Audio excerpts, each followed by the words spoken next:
pourrais-je avoir vos restes, monsieur? Mais lorsque le millionnaire croisa son regard, un miracle se produisit. Sous la faible lueur des lustres en forme d'étoiles glacées, le murmure de la richesse résonnait dans tous les coins du pavon, le restaurant le plus exclusif niché au cœur battant de la ville. C'était une nuit drapée de silence de velours, seulement brisée par la douce élégance d'un piano tissant la trame de l'air. Chaque table était un royaume silencieux de pouvoir et de prestige illuminé par des bougies et couronné de cristal. Dans le coin le plus éloigné, caché derrière un arrangement d'orchidées et d'ombres, était assis John Maxwell, 48 ans, magnate de la technologie, milliardaire et veuf. Son costume Armani était taillé à la perfection, sa montre en platine captant des éclats de lumière fugitifs, mais rien de tout cela ne pouvait masquer le vide dans sa poitrine. Il fixait d'un air absent le filet mignon intact devant lui, son arôme riche et invitant, mais qui aurait aussi bien pu être de la poussière. En face de lui, la chaise vide résonnait plus fort que n'importe quel son dans la pièce. Ses doigts se resserrèrent légèrement autour du pied d'un verre de Bordeaux, le tourbillon rouge à l'intérieur dansant comme un fantôme. 10 ans s'étaient écoulés depuis l'accident, depuis que sa femme Lilian et leur fils de 3 ans, Caleb, avaient disparu du monde dans l'écrasement du métal tordu et du verre brisé. Depuis lors, John avait rempli sa vie de silence, de routine et d'un empire de distraction. Il leva lentement le verre, comme si son poids contenait des souvenirs. Mais au moment où il le porta à ses lèvres, une voix brisa l'air à côté de lui. Douce, tremblante, inattendue. « Pourrais-je avoir vos restes, monsieur ?» John se figea. Il tourna brusquement la tête et se retrouva à regarder une jeune femme debout à côté de sa table. Elle ne devait pas avoir plus de 19 ans. Ses cheveux blonds étaient tirés en un chignon lâche et désordonné, des mèches s'échappant en boucles fatiguées. Son manteau était élimé, collé à ses épaules contre la fraîcheur du début de l'automne. Dans ses bras se trouvait un bébé, peut-être âgé de 7 ou 8 mois, enveloppé dans une couverture décolorée. Les yeux du nourrisson, grands et lumineux, étaient fixés sur le monticule de purée de pommes de terre et les tranches de viande qui fumaient encore dans l'assiette de John. La voix de la jeune fille avait été presque un murmure, mais elle avait en quelque sorte fendu le calme du restaurant comme une corde de violon qui casse. John cligna des yeux comme s'il se réveillait d'un long sommeil profond. La pièce se figea. Les fourchettes s'arrêtèrent en plein vol. Les conversations s'évanouirent dans un silence stupéfait. Un serveur commença à s'avancer, l'inquiétude ridant déjà son front, mais John leva subtilement la main. Le geste était petit mais autoritaire. Il étudia son visage. Il n'y avait aucune honte dans son expression, aucune trace de manipulation ou de recherche de pitié, seulement de l'épuisement et quelque chose de plus profond, une fierté tranquille, un besoin non pas pour elle-même, mais pour la petite vie serrée contre sa poitrine. Elle tenait l'enfant avec une dévotion protectrice qui dépouillait tout le reste de l'instant. Elle ne mendiait pas. Elle ne volait pas. Elle survivait. La gorge de John se serra. La bougie entre-vacilla. À cet instant, quelque chose changea à l'intérieur de lui. Pas une grande révélation, pas encore, mais un murmure, une étincelle. Et bien qu'il ne le sache pas alors, ce moment unique, cette simple question, allait démanteler les murs qu'il avait passé une décennie à construire et le conduire vers une rédemption qu'il n'avait jamais recherchée à travers un amour qu'il n'avait jamais espéré. Il resta là pendant un long moment, figé, son regard fixé sur la jeune fille comme si le reste du monde avait fondu dans un bruit de fond. Ses cheveux blonds étaient non brossés, tombant en vagues désordonnées autour de son visage et de ses épaules, les mèches captant des lueurs de lumière de bougie comme de l'or brisé. Son manteau couvrait à peine sa silhouette, les manches trop courtes, le tissu usé au coude. À ses pieds, il y avait une paire de baskets en lambeaux, trempées dans la crasse de la ville et presque fendues aux coutures. Mais ce n'était pas son apparence qui coupa le souffle à John. C'étaient ses yeux. Il ne mendiait pas. Il n'hésitait pas. Il le fixait sans ciller, rempli de quelque chose de bien plus fort que le désespoir, la défense, la dignité et une tristesse tranquille, presque insupportable. Il y avait une sorte de courage dans son expression, le type qu'une personne ne forge que lorsqu'il ne lui reste rien à protéger, si ce n'est la fragile vie qu'elle porte. Elle ne demandait pas pour elle-même. Elle demandait pour son enfant. John hésita encore un instant, comme si un fil invisible se tendait entre eux. Puis, d'un léger mouvement, il poussa l'assiette vers l'avant. « Prenez-le, dit-il doucement, presque pour lui-même. » Elle ne se jeta pas sur la nourriture. Elle ne la dévora pas comme quelqu'un qui meurt de faim. Au lieu de cela, avec une révérence qui le frappa plus fort qu'aucun cri n'aurait pu le faire, elle tendit la main dans le sac à bandoulière qu'elle portait et en sortit un petit carré de tissu. Propre, bien qu'effiloché sur les bords. Elle enveloppa soigneusement la purée de pommes de terre et les tranches de viande restantes à l'intérieur, pliant les coins comme si elle préservait un trésor, et non des restes. Puis, s'agenouillant doucement sur un genou, elle berça le bébé plus près et sortit une petite cuillère en plastique de sa poche de manteau. John regarda, sans ciller, alors qu'elle ramassait une modeste portion de nourriture chaude et soufflait doucement dessus avant de guider la cuillère vers la bouche du bébé. L'enfant s'ouvrit instinctivement, ses minuscules lèvres s'écartant, sa langue s'étirant. Au moment où la purée de pommes de terre toucha sa langue, il roucoula. Un son doux, gargouillant, de joie si pure qu'il fit se recroqueviller les doigts de John autour du bord de la table. Le visage du bébé s'illumina sous la lueur des bougies, ses mains potelées tapotant la poitrine de la jeune fille. Un sourire éclos sur ses joues rondes comme un lever de soleil après une longue nuit glaciale. C'était le genre de sourire que John n'avait pas vu depuis des années, pas depuis son propre fils. Quelque chose se coinça dans sa gorge. Il détourna le regard juste une seconde, essayant de dissiper la brume soudaine de sa vision. Mais ses yeux revinrent brusquement dès que le bébé laissa échapper un autre soupir heureux. Comme si la chaleur d'une seule cuillère suffisait à le combler de bonheur. La jeune fille ne dit rien. Elle continua simplement à le nourrir une cuillère à la fois avec une patience infinie. Ses mains étaient fermes. Sa respiration était calme. Elle ne regarda pas une seule fois autour d'elle pour voir qui pouvait la juger, ou quelles opinions se formaient dans la mer silencieuse de riches spectateurs. Elle était là pour une seule raison, nourrir son fils. Le cœur de John se tordit dans sa poitrine, lentement et profondément, comme quelque chose de vieux se réveillant d'un coma. Ce n'était pas de la pitié. Ce n'était pas de la charité. C'était la vérité indéniable qu'il assistait à quelque chose de sacré, une sorte d'amour qui ne pouvait pas être acheté, remplacé ou même pleinement compris par ceux qui n'avaient jamais ressenti de perte. Quand le bébé sembla rassasié, la jeune fille rangea soigneusement le ballot de tissu dans son sac, ajusta la couverture autour du corps de l'enfant et se leva. Elle jeta un dernier coup d'œil à John, hochant légèrement la tête, non pas pour le remercier, mais comme pour reconnaître quelque chose de non dit entre eux. Puis elle se tourna et s'éloigna, se faufilant entre les rangées de nappes blanches et de tables pour sortir dans la nuit fraîche au-delà des portes vitrées. John resta assis, incapable de bouger, fixant l'endroit où elle s'était tenue. La bougie sur la table vacillait doucement, projetant de douces vagues d'or et d'ombre sur le vin intact, la chaise vide, le monde qu'il avait connu. Puis, avant qu'il ne puisse rationaliser, analyser ou se dissuader, il se leva, pas précipitamment, pas dramatiquement, juste tranquillement, avec détermination. Il posa sa serviette sur la table, hocha une fois la tête au serveur stupéfait qui flottait à proximité et suivit la jeune fille à travers les lourdes portes du restaurant dans la nuit. Il ne comprenait pas encore pourquoi, seulement qu'il le devait. John suivit à distance, ses pas étouffés contre le trottoir silencieux. Le bruit de la ville s'estompait derrière lui alors que la jeune fille se glissait dans une ruelle étroite, serrant le bébé contre sa poitrine comme un fragile bouclier contre le monde. Elle se déplaçait rapidement mais prudemment, comme si chaque ombre pouvait l'engloutir tout entière. Il ne savait pas pourquoi il suivait, seulement que quelque chose de plus profond que la curiosité le poussait à avancer. Ce n'était pas de la pitié, c'était de la reconnaissance. La ruelle s'ouvrait sur un parking délabré flanqué d'immeubles en briques. Des voitures abandonnées étaient assises comme des fantômes, mais l'une d'elles, une vieille berline de la marine cabossée, était différente. Elle était habitée. Les fenêtres étaient embuées. La peinture s'écaillait, mais c'était un abri. Elle s'y dirigea sans hésitation, ouvrit la porte arrière et s'installa prudemment avec le bébé. Une fine couverture servait de matelas. Elle berça le nourrisson dans ses bras, chuchotant quelque chose que seul l'enfant pouvait entendre. Puis sa voix s'éleva, douce et tremblante, dans une berceuse. « Tu es mon soleil, mon seul soleil. » John s'attarda dans l'ombre, transpercé. La main du bébé agrippa son col, ses yeux papillonnant alors que la mélodie l'enveloppait comme une chaude couette. Le cadre était sombre, mais l'amour indéniable. Il s'avança. Quelque chose dut l'alerter. Elle se retourna, surprise, leurs yeux se croisèrent.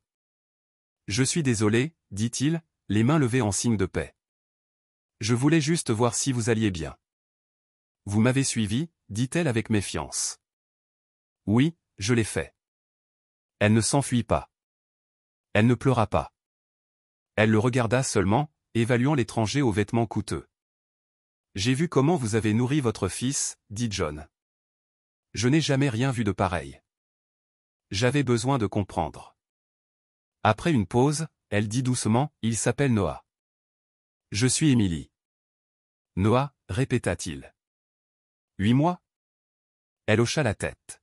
« Il adore la purée de pommes de terre. » La voix de John baissa. « Mon fils aussi. » Emily cligna des yeux. Et à cet instant, quelque chose changea. Elle ne posa pas de questions indiscrètes, écouta seulement avec cette rare immobilité de quelqu'un qui connaissait le chagrin de première main. « J'étudiais pour être infirmière, » dit-elle. « Puis je suis tombée enceinte. Le père a disparu. Mes parents m'ont renié. Je me débrouille seule depuis. » Elle parla simplement, sans amertume. « Nous vivons dans cette voiture depuis 2 mois. Je nettoie des maisons, je fais le service quand je peux. » John regarda le véhicule, la couverture usée, les vêtements de bébé empilés comme un trésor dans le coin. « Je peux aider. Un hôtel, de la nourriture, tout ce dont vous avez besoin. » Elle leva la main. « Non, je ne demande pas d'argent. » Surpris, il demanda, « Alors, que voulez-vous » Emily regarda Noah et dit doucement, « Juste une journée. Une journée où il est au chaud, rassasié et en sécurité. C'est tout. » Les mots le frappèrent plus fort que n'importe quelle demande.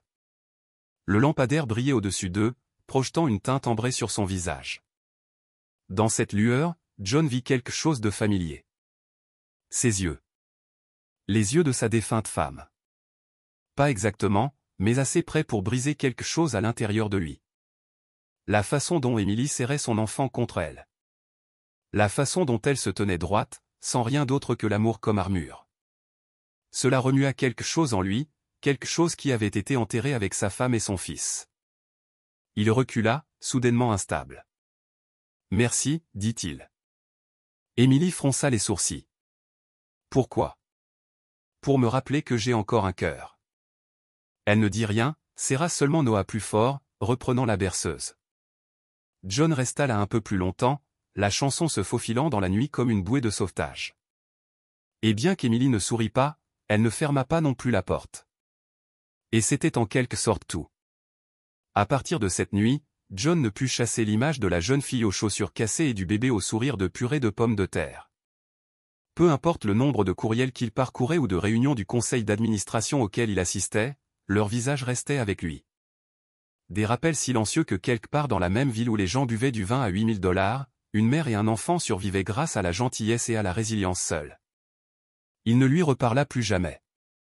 Pas tout de suite.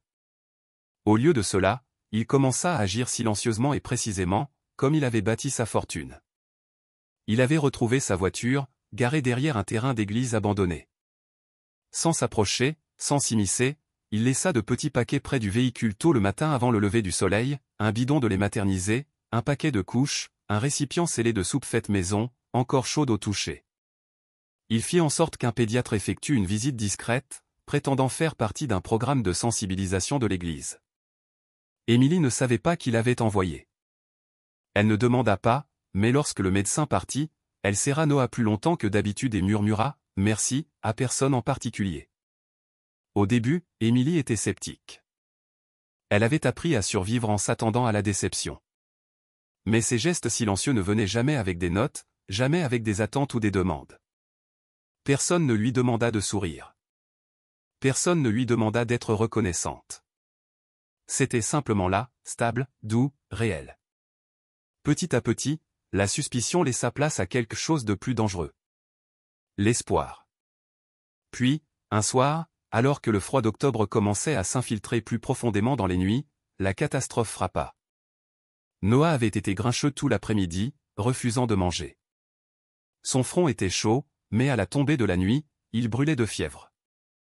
Emily essaya tout. Des linges frais, de douces berceuses, le berçaient d'avant en arrière sur le siège arrière de leur voiture. Mais ses pleurs devinrent plus pressants, sa respiration superficielle et rapide. Elle se précipita à la salle d'urgence de l'hôpital le plus proche. La femme à la réception leva à peine les yeux lorsqu'Emily expliqua que son fils avait besoin d'aide. Lorsqu'elle fut interrogée sur l'assurance, Émilie hésita. Lorsqu'elle dit qu'elle n'en avait pas, le visage de la femme se durcit. Nous sommes à pleine capacité, dit-elle sèchement. Vous devrez attendre ou trouver un autre établissement. La voix d'Émilie se brisa. Ce n'est qu'un bébé. Il a une fièvre de 40 degrés Celsius. Il ne réagit pas. S'il vous plaît. Madame, il n'y a rien que nous puissions faire sans une admission en bonne et due forme. Je suis désolé. Émilie sortit, sa respiration s'embrumant dans l'air glacial. Noah s'était calmé, un silence terrifiant. Elle le serra plus fort que jamais, son corps tremblant de froid et de panique. Il ne restait qu'une chose qu'elle pouvait faire. Elle sortit son vieux téléphone. Ses doigts tremblaient alors qu'elle tapait seulement 2 mots, « Aidez-nous ». Elle ne savait pas s'il viendrait. Elle ne savait même pas pourquoi elle pensait qu'il le pourrait. Mais 6 minutes plus tard, des phares balayèrent le trottoir. Le VUS noir de John s'arrêta en crissant. Il sauta avant que le moteur ne s'arrête, son manteau flottant au vent, les yeux brillants d'urgence. Il ne parla pas. Il tendit simplement les bras. Émilie y plaça Noah. Et pour la première fois, le bébé ne résista pas. Sa petite main s'enroula autour de l'index de John, faible mais intentionnel, comme s'il reconnaissait quelque chose de sûr. John le berça avec une familiarité surprenante et rentra dans l'hôpital sans faire la queue. « Je veux un médecin maintenant », dit-il à la réceptionniste, la voix d'acier et de feu. « Cet enfant a une fièvre critique. Je couvrirai tous les frais. Mais si vous laissez passer une minute de plus, j'achèterai cet hôpital et je licencierai chacun d'entre vous. » Ils prirent Noah immédiatement. Émilie était assise dans le couloir, tremblant d'épuisement, la tête entre les mains. John resta à ses côtés, silencieux. Lorsque l'infirmière revint avec des nouvelles, Noah était stable, se reposait et serait surveillé pendant la nuit. Émilie expira une respiration qu'elle ne savait pas avoir tenue depuis le coucher du soleil. Elle regarda John, les yeux vitreux, la voix à peine audible. « Vous êtes venu ?» Il hocha la tête. « Bien sûr que oui. » Les larmes débordèrent avant qu'elle ne puisse les arrêter. Elle se pencha vers lui, la poitrine soulevant de soulagement et de quelque chose de plus profond. Du chagrin peut-être, ou du soulagement. Sa tête reposa contre son épaule, et John, sans hésitation, l'enlaça. Il ne lui demanda pas de se calmer. Il ne lui demanda pas de s'expliquer. Il la tint seulement pendant que les heures calmes de la nuit passaient à l'extérieur de ces murs fluorescents stériles. C'était la première fois qu'Émilie s'autorisait à s'effondrer depuis qu'elle était devenue mère. Et pour John, c'était la première fois en 10 ans que tenir quelqu'un dans ses bras ne ressemblait pas à une trahison. Ils ne parlèrent pas d'amour. Ils ne définirent rien cette nuit-là.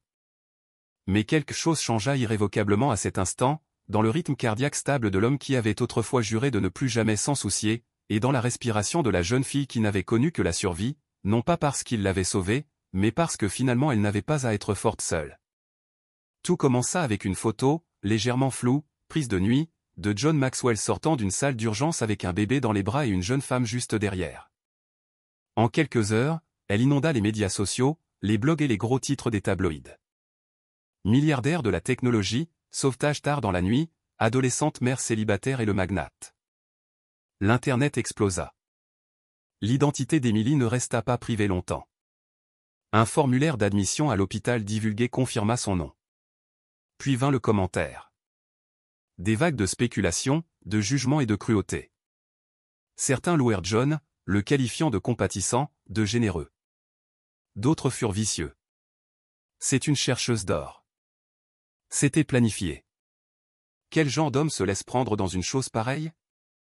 Dans l'appartement que John avait aménagé pour elle et Noah, Émilie était assise dans l'obscurité, la seule lumière provenant de son téléphone. Chaque balayage apportait plus de venin.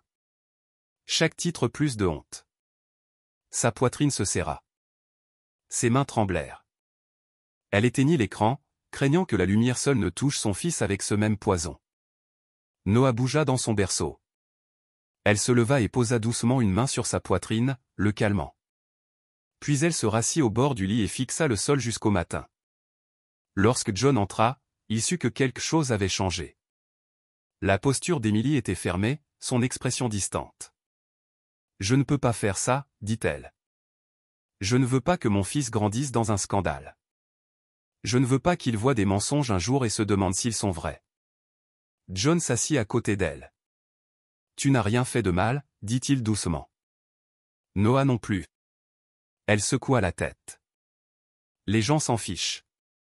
Ils ont déjà décidé qui je suis. La voix de John se stabilisa. Alors laissez-moi leur dire qui vous êtes vraiment. Cet après-midi-là, il appela son publiciste. Pas de déclaration, pas de communiqué de presse scénarisé. Il voulait parler simplement, publiquement et sans filtre. La nuit suivante, il passa en direct à la télévision nationale. La mise en scène était simple. Un studio calme, un éclairage doux, aucune distraction. L'intervieweur ne demanda rien de choquant, lui laissa seulement de l'espace pour parler. John commença non pas avec Emily, mais avec Lilian et Caleb. Il raconta l'histoire qu'il avait évitée pendant des années, l'accident, le silence, la façon dont le chagrin l'avait évidé. Il parla de l'illusion du succès et de la façon dont elle avait caché un vide très réel. « J'ai cessé de vivre le jour où ils sont morts, dit-il. Et puis il parla d'Emily. Elle ne cherchait pas la charité, dit-il. Elle ne cherchait même pas de l'aide. Elle voulait seulement nourrir son fils. Et ce faisant, elle a réveillé quelque chose en moi que je pensais avoir perdu à jamais. Sa voix se brisa lorsqu'il ajouta. Elle ne m'a rien pris. Elle m'a donné quelque chose que personne d'autre ne pouvait. Une raison de me soucier à nouveau. Une raison de respirer. Il regarda la caméra. Emily n'est pas un gros titre. Elle est une mère. Noah n'est pas un accessoire. C'est un bel enfant. Je ne les ai pas sauvés. Ils m'ont sauvé. L'interview était brute, sans retenue et profondément humaine. Et cela fonctionna.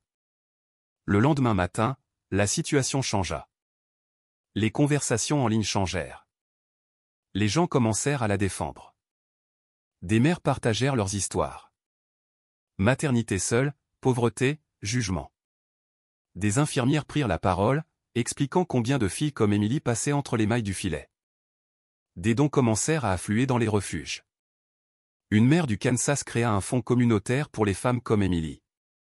Emily ne parla pas à la presse. Mais le lendemain matin, elle se présenta à la porte de John, Noah emmitouflé contre le froid. Elle ne frappa pas. Il ouvrit la porte avant qu'elle ne puisse le faire. Ses yeux étaient fatigués mais déterminés. « Je ne pars pas, dit-elle. Si vous nous voulez toujours, nous sommes là. » John ne parla pas.